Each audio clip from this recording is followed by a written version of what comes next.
രാജ്യസേവനത്തെ തന്റെ ജീവിത ദൗത്യമാക്കിയ വ്യക്തിത്വം ശ്രീ ബ്രിജ്ലാൽ ഭട്ട്, പത്മശ്രീ ജേതാവ് 2026. ഭൂമിയിലെ സ്വർഗമെന്ന് ലോകം വാഴ്ത്തുന്ന ഈ മണ്ണ്. പക്ഷേ ഈ സ്വർഗഭൂമിക്ക് ഒരിക്കൽ സ്വന്തം ജനങ്ങൾ ഭയവും അനിശ്ചിതത്വവും മൂലം ഭയന്നോടുന്നതും കാണേണ്ടി വന്നു. വർഷം 1990. വീടുകൾ ഒറ്റ രാത്രി കൊണ്ട് ഉപേക്ഷിക്കാനിടയാക്കിയ ആ കാലം പലരും ഭയന്നോടിയപ്പോൾ ബ്രിജ്ലാൽ ഭട്ട് പിന്തിരിഞ്ഞില്ല. എന്റെ മനസ്സിൽ ഉറച്ച ഒരു തീരുമാനമുണ്ടായിരുന്നു. കശ്മീർ വിട്ടു പോകില്ല. കാരണം ഞങ്ങളുടെ സ്വാമി വിവേകാനന്ദ മിഷന്റെ ദൗത്യം എന്നും ഇതായിരുന്നു: മനുഷ്യരിലേക്കെത്തുക, രാഷ്ട്രത്തെ ഉയർത്തുക. ഈ ദൃഢവിശ്വാസം അദ്ദേഹത്തോടൊപ്പം വളർന്നത് ബാല്യം മുതൽക്കേ ആയിരുന്നു. അനന്ത്നാഗിലെ വലിയ കൂട്ടുകുടുംബത്തിൽ വളർന്ന അദ്ദേഹത്തിന്റെ പ്രഭാതങ്ങൾ കാശ്മീരിന്റെ ആത്മീയ സൗഹാർദ്ദത്തിന്റെ സാക്ഷ്യങ്ങളായിരുന്നു. ഇന്ദ്രനാഗ് സ്പ്രിംഗിൽ നിന്നും ഗുരുദ്വാരയിലേക്കും ദേവിബൽ ക്ഷേത്രത്തിൽ നിന്നും ഋഷി സാഹിബ് ദർഗയിലേക്കും ഈ ഗംഗാ ജമുനി തെഹ്സീബ് പിന്നീട് അദ്ദേഹത്തിന്റെ ജീവിതത്തെ നയിച്ച ലക്ഷ്യമായി മാറി. 55 വർഷത്തിലേറെയായി നാഗ്ദണ്ഡിയിലെ ശ്രീ രാമകൃഷ്ണ മഹാസമ്മേളൻ ആശ്രമവും വിവേകാനന്ദ കേന്ദ്രവും മുഖേന സേവനത്തിന്റെയും ആഗോള സാഹോദര്യത്തിന്റെയും പാതയിലാണ് അദ്ദേഹത്തിന്റെ യാത്ര.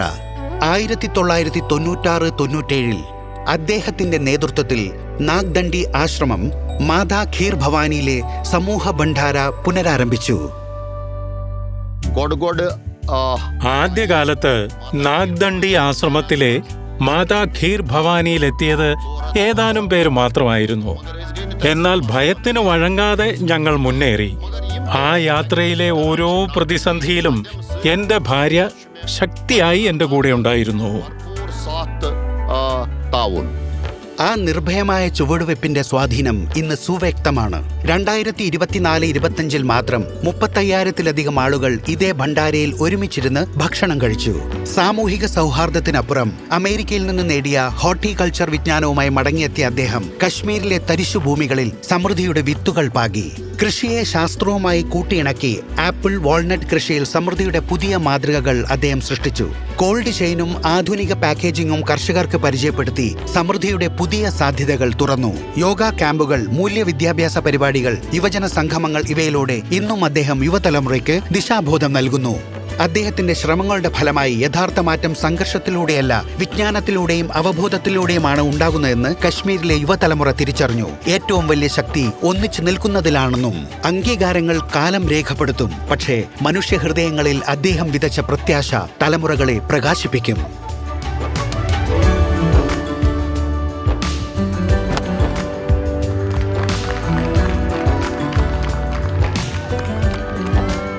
നമ്മുടെ യുവാക്കളുടെ ഊർജവും മുതിർന്നവരുടെ ജ്ഞാനവും ഒന്നിക്കുന്ന ദിവസം. അങ്ങനെ കശ്മീർ വീണ്ടും ഒരു പൂച്ചെണ്ട് പോലെ മനോഹരമായി പൂത്തുലയും. വ്യക്തിപരമായ ഒരു സവിശേഷത എന്നതിലുപരി അദ്ദേഹത്തിന്റെ യാത്ര ഇന്ന് അനേകം തലമുറകളുടെ വഴികാട്ടിയായി മാറിയിരിക്കുന്നു. ശ്രീ ബ്രിജ്ലാൽ ഭട്ട്, പത്മശ്രീ 2026.